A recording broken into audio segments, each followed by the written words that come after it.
உங்க மனைவிடத்திலே சென்று என்ன அடியோ தண்டமாக அடித்து கட்ட முதல்ல அவுத்து விடுங்களா? ஐயா வலித்தாங்க. அந்த அம்மா வளர்க்கிற கட்டங்க நீங்க அவுத்து நல்ல எது இது ஆணு கட்டின கட்டா பொம்பளை கட்டின கட்டா? பொம்பளை கட்டுற கட்டு. பொம்பளை கட்டின கட்டு பொம்பளை தான் அவுக்கணும். நான் சொல்ற மாதிரி போய் சொல்லு. என்ன சொன்ன அவன்? ஏழான ஜாதிக்கும் கீழான ஜாதி குதிரைக்கு கொள்ளு பில்லு வைப்பவன் அப்பேறப்பட்டவன் கம்மாவன் சேர்ப்பாகன் அவன் அழைத்தான் என்று என்னிடம் வந்து உரைக்க வந்தாயா? அப்படி என்று என்னை அடியோதனமாக அடித்து அழைப்பதா நான் வருவதா? சுந்தரா அம்மா அடி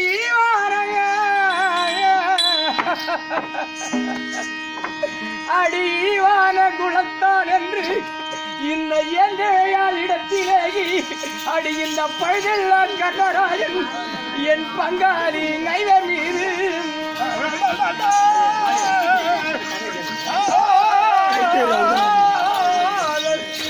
சுந்தரா அடி வழிவாக நான் யுத்தம் செய்ய நான் வாழேந்தி போறேன் என்று அந்த மொழியால் இடத்திலேயே அடி நீ மொழியது உரத்து வாரா என்ன சொன்னவ?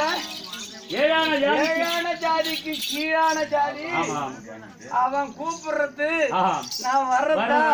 அடியே சுந்தரம், இன்று 17ஆம் யுத்தத்தில் என்னன்னு சொல்ற தெரியுமா? எப்படி? அவரு சொந்த பங்காளியோடு ஒரு தாய் மக்களா இருக்கும்படியான ரத்த பாசத்தோடு ஒரு வயிற்றில் பிறந்த பிள்ளையோடு அவர் சொந்த தம்பியோடு சண்டைக்கு செல்லுகிறாராம்.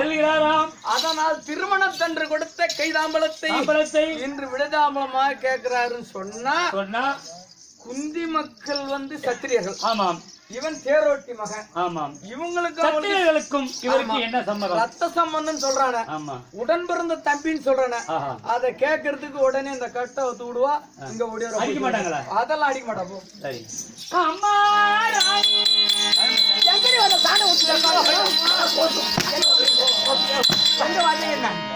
சாண்டை எங்கடி வந்தீங்க? என் முகத்திலே முழிக்கணும்னு சொன்னேன். அதிபதியான பொண்ணி அம்மா அம்மா அதிபதி ஆன பொண்ணி அம்மனின் நாதல்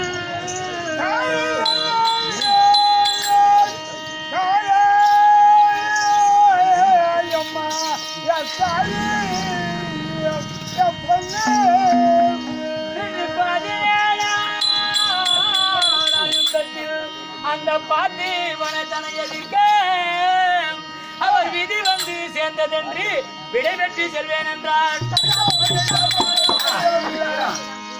அதாவது கணவராகப்பட்ட கர்ண மகாராஜன் இதை அவுத்தி விட்டினா நீ மீதி இருக்குது சொல்லுவேன். கணவராகப்பட்ட கர்ண மகாராஜன் இன்று நடக்கக்கூடிய 17 நாள் யுத்தத்திற்கு எதிராளியாக இருக்கும்படியான தன்னுடைய தயாதியோடு யுத்தத்தோட நடத்துக்கு போகிறேன். ஆமாம், யுத்தத்துக்கு செல்கிறாராம். அப்படி யுத்தத்துக்கு செல்கிறாராம். அதனால் திருமணத்தை என்று கொடுத்த கைத்தாம்பலத்தை விடதாம்பலமா கொடுப்பதற்கு அழைத்து வர சொன்னார். தாயாதிகளை என்றால் பங்காளியை குறிக்கும். ராஜாக்களே ராஜாக்களும் இவர் எப்படி தாயாரி ஆக முடியும், ஆக முடியும். இது மறுமொழி இருக்கிறது.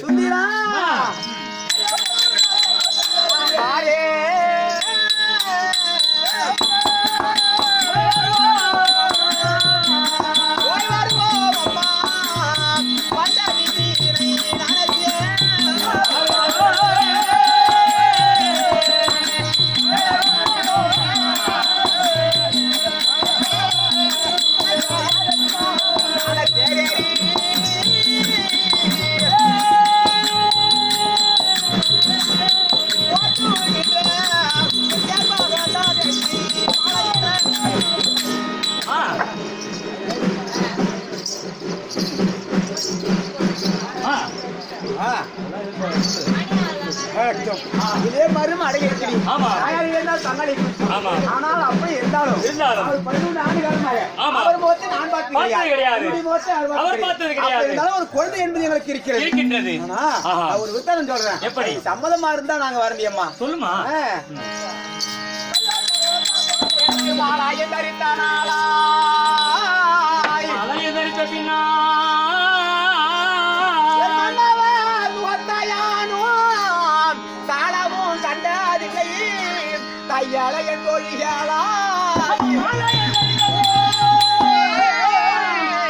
மன்னா அவர் முகத்தையானோ சாதாவும் கண்டதில்லை கையலே தோல்வியேனோ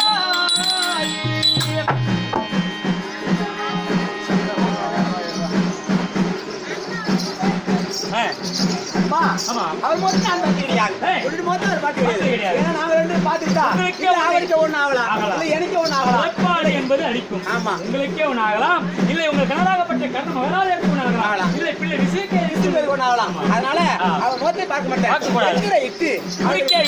வெண்திரை நான் நினைக்கிறேன் நீங்க கேட்கக்கூடிய அவர் விருத்தாந்தத்தை சொன்னால் தடை இல்லாம தாமதம் சொல்றேன் காதல வாங்குறீங்களா மகாராஜா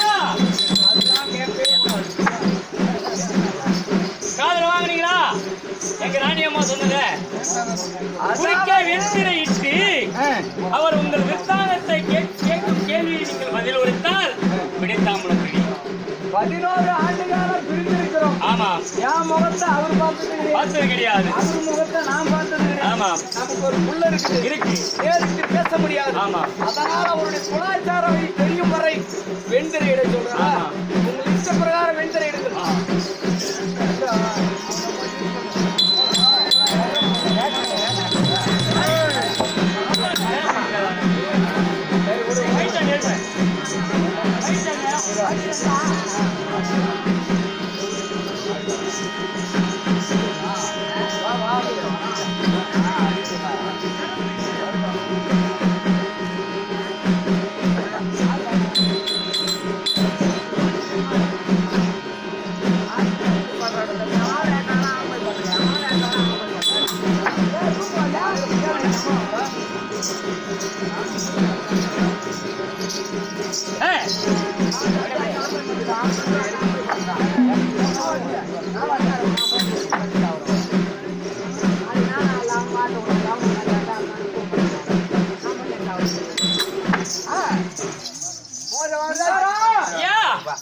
இதோ வெண்தரை குறிச்சிட்டாச்சா?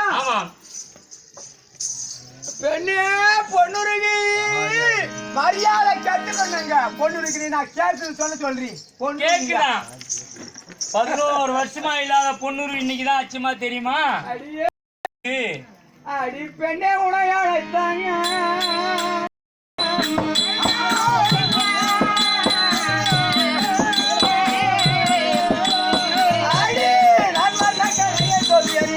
என் பிராணனே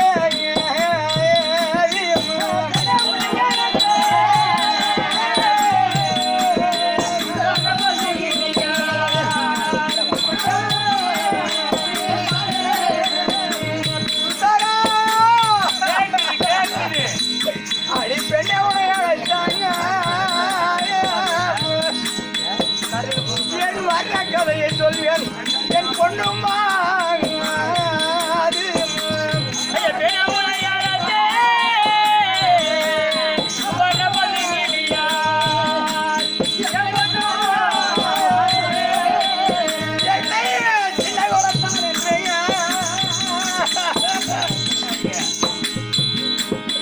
அடி என்ன எண்ணி கலச்சி அம்மா என் பிராணதேவி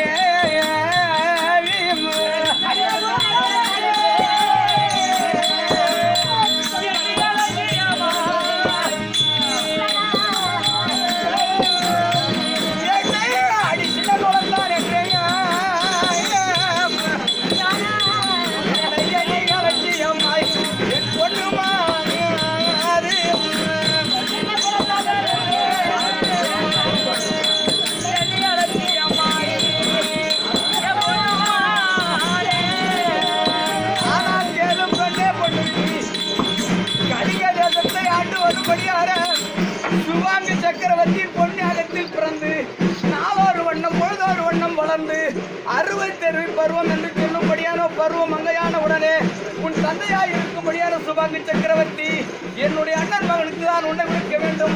அவர் சுபாங்கி சக்கரவர்த்தியின் மனைவியானது என் அண்ணன் மகனுக்கு தான் உன்னை கொடுக்க வேண்டும். இருவருக்கும் போட்டி வந்தது. அப்போது உன் எண்ணத்தின் பிரகாரம் அடிங்கண்ணையின் மீதாவின்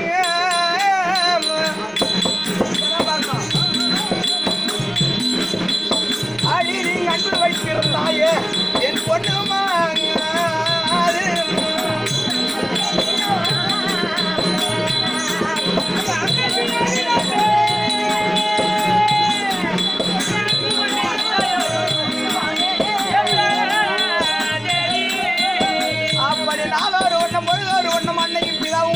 வருங்காலத்தில் தாய் தந்தையுடைய எண்ணத்தின் பிரகாரம் தந்தைக்கும் விரோதம் வேண்டாம், தந்தைக்கு விரோதம் வேண்டாம் என்று அடி அன்னையின் பிதாவின்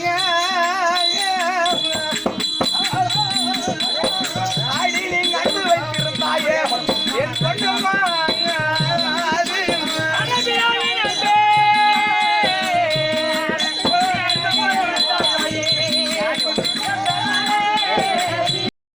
அப்படி உன் எண்ணத்தின் பிரகாரம் உன் தந்தை இடத்திலே தந்தையை அவனை 55 நாட்டர்களும் வரவழைத்து இச்சாசிரியாகம் ஏற்படுத்தி அது எல்லா மன்னருக்கும் நிருபம் எழுதி அனுப்புங்கள் என்று சொல்ல உன் தந்தையாய் இருக்கும்படியான சிவாங்கி சக்கரவர்த்தி உன் எண்ணத்தின் பிரகாரம் நிருபம் எழுதி அனுப்ப அப்படி அனைத்து ராஜாக்களும் வந்திருக்கும் போது என் பாட்டனாய் இருக்கும்படியான பீஷ்மாச்சாரிக்கும் அந்த நிருபம் கிடைத்தது.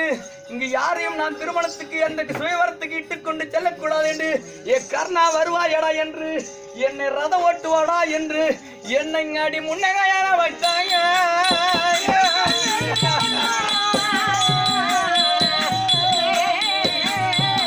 அந்த உறவு பிசைக்கிடுமோ என் பொண்ணுமா ஐயா முன்னகையான வைத்த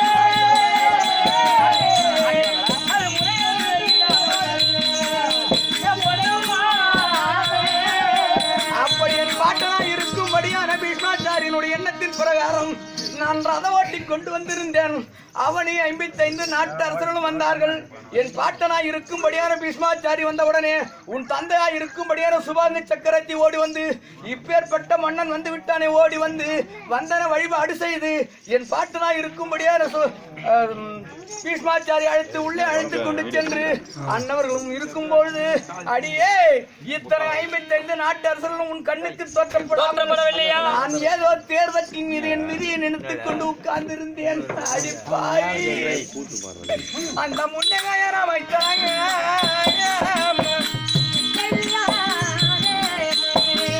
அந்த உறவு பிசக்கிடுமோ என் பொண்ணுமா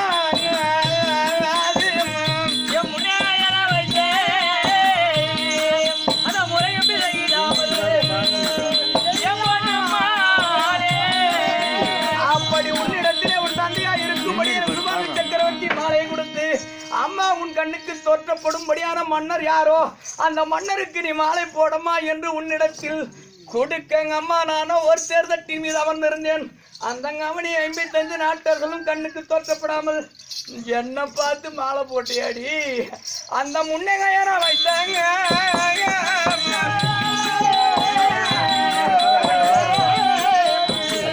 அந்த முறம்பு பிசக்கிடுமோ என் பொண்ணுமா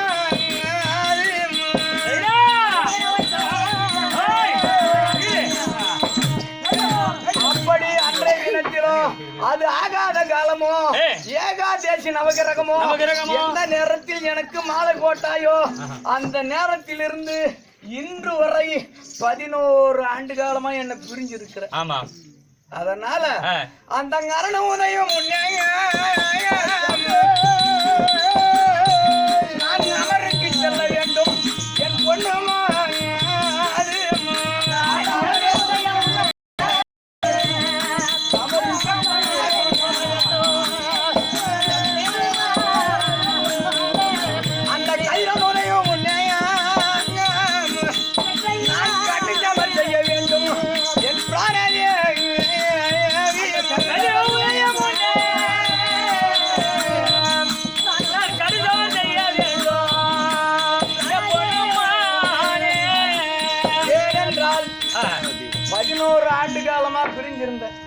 அது ஏன் குற்றம் கிடையாது. ஏதோ செல் பேச்சு கேட்டு நீ இருந்த நான் நமராகிய குருஷேத்திரன் செல்ல போகிறேன் என்று உன்னுடைய தோழியா இருக்கும்படியான சுந்தரம் தாரி அனுப்புன. சரி 11 ஆண்டுகாலம் நம்ம பிரிஞ்சு இருந்தோம். ஏதோ இன்னைக்கு கூப்பிடுறாரு. நீ நேராக ஓடி வந்து சுவாமி உங்களுடைய குலம் தெரியாமல் உங்கள் கோத்திரம் தெரியாமல் நான் பிரிந்திருந்தேன், அதனால் என்னை மன்னித்து விடுங்கள் சாமி அப்படின்னு என்கிட்ட நேரா வந்து பேசியிருந்தீங்கன்னா எனக்கு நீ விடை கொடுப்பா என்று எனக்கு ஒரு நம்பிக்கை இருக்கு. அதனால் நீ எனக்கு நேரிட்டு விடை கொடுக்க வேண்டாம். அடி அந்த திரையின் மறைவே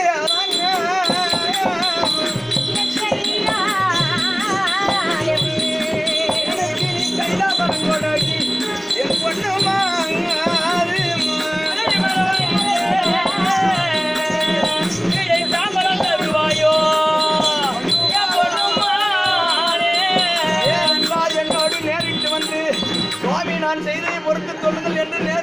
இருந்தால் பரவாயில்லை, என் தம்பியாய் இருக்கும்படியான துரியோதனனுக்கு நான் விட்ட வேண்டும். அதனால் அந்த அவராகிய குருஷேத்திரன் சென்றேன். அதை நான் மரணம் அடைவேன். நான் திரும்பி வருவேனோ தெரியாது. என்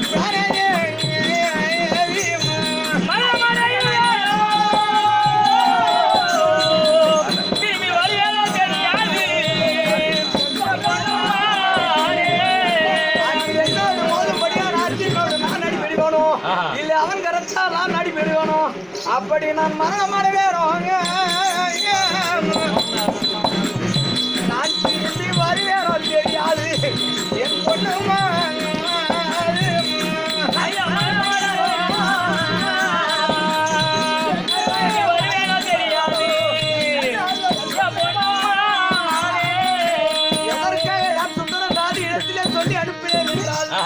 அப்படி நான் எதிரி கையினால் அடிபட்டு அங்க நான் மரணம் அடைந்து விட்டால் ஈமச் சடங்கு செய்வதற்கு வருவாயோ வர மாட்டாயோ?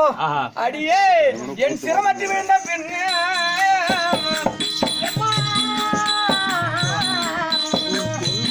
என் அருகில் வருவாயோ? என் பொண்ணுமா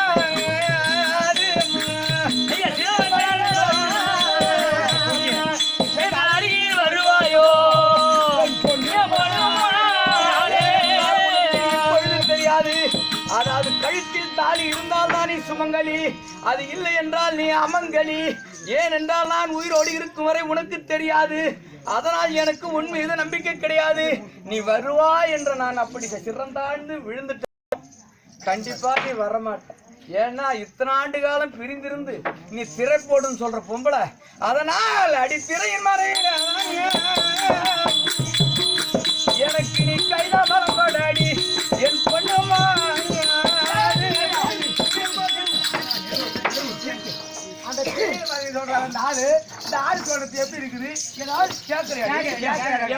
கருத்து எனக்கு புரியுதுமா. நான் செத்தா வருவியா இருந்தா வருவியா அதுக்கு வந்தோம். பரவாயில்லையம்மா, நீ கரெக்டா தான் கேக்குற. கலந்து வைத்து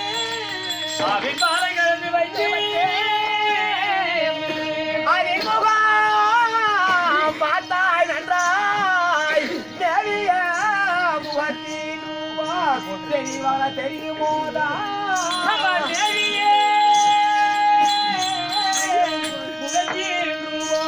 தெரிவர தெரியுமோதா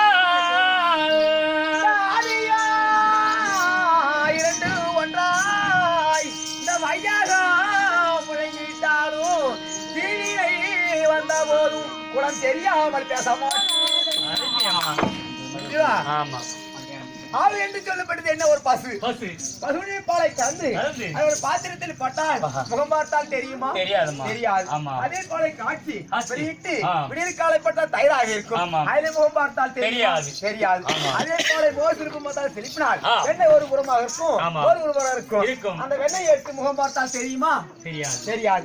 அதே அந்த வெண்ணெய் எடுத்து ஒரு பாத்திரத்தை சற்று காய்ச்சினால் நெய்யாகப்பட்டது பல என்று தெரியும். அதிலே முகம் பார்த்தால் பளிச்சென்று தெரியும். ஆனா இந்த ஆளு பாலாகவும் தயிராகவும் தானே தெரிந்தது தவிர உரிக்கி எடுத்து நெய்யா தெரியல. யாரு சொல்றது பாலில் முகம் பார்க்கிற பாயிண்ட் தான் தெரியுது. சொன்னா விடுக்காம இந்த செத்தா வருவியா இதை கேட்க வரல. நீ உள்ள ஏறியம்மா மகாராஜா ராணி அம்மா சொன்னது கேட்டீங்களா? அதாவது உன் முகமானது பாலில் பார்க்கும் வண்ணமாக இருக்கிறது. அந்த பாலை காய்ச்சி புறையிட்டு தயிராக்கி அதை கடந்து வெண்ணெய் எடுத்து அது நெய் எடுத்து வெண்ணெய் ஆக்கினா, அதாவது பௌர்ணமி நிலவு எப்படி தெரிகிறதோ அதுல முகத்தை பார்த்தா அந்த முகம் அப்படி தெரியும். அப்படி உங்களுக்கு சொல்ல வேண்டும். அந்த மாதிரி என்னுடைய குலச்சார வழி அவளுக்கு தெரியும். தெரிஞ்சா பிடித்தாம அப்படியா? ஆமா. அடி எந்த குலத்தை நான்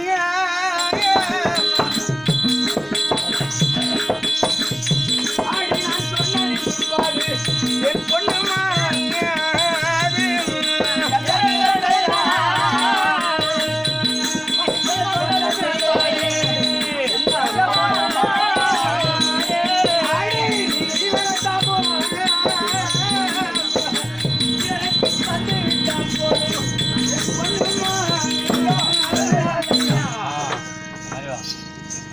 என் குலத்தை நான் சொல்ல வேண்டும் என்றால் நான் என் உயிரோடு இருக்கும் வரை அடுத்தவங்கிட்ட சொல்ல மாட்டேன்னு சொல்லி எனக்கு சத்தியம் கொடு.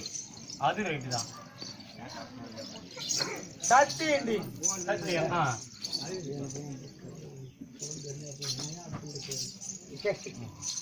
ஏண்டி ஆம்பளை அங்க தெரிஞ்சு போனா தடையெல்லாம் தாமம் தர போறேன். அதுலயே அடுத்தவங்கிட்ட சொல்ல போறேன். ஏனென்றால் சுந்தரம் என் தாயிடத்திலே கொடுத்த வாக்கு அது.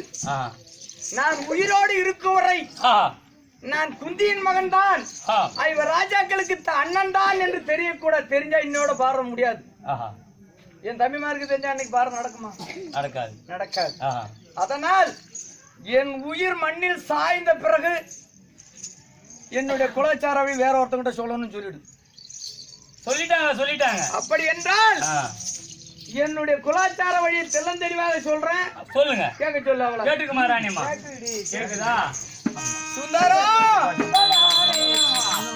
ஏ பொன்னி கேக்கு அடி பாவி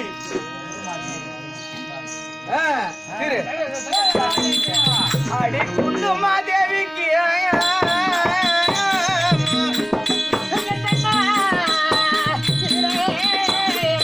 அடி நான் முந்தி பிறந்த வண்டி என் பொண்ணுமா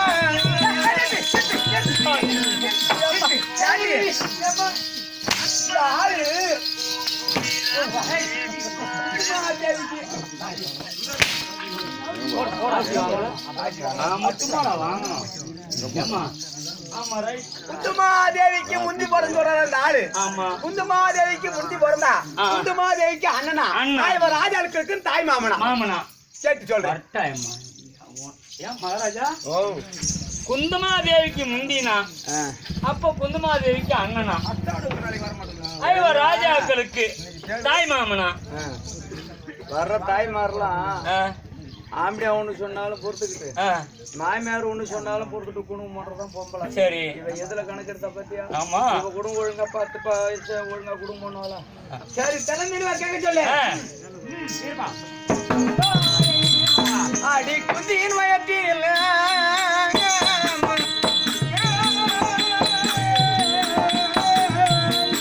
அடி நான் முந்தி பிறந்த வண்டி என் பிராணாதே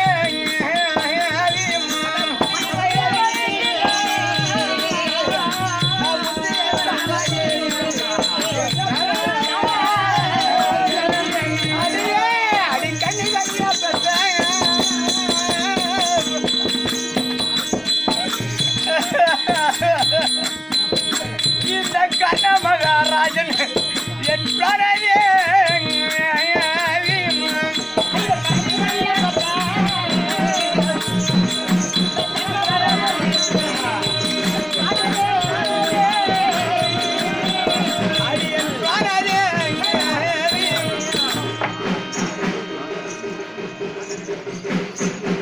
ஆனால் கேளும் பெண்ணே பொண்ணு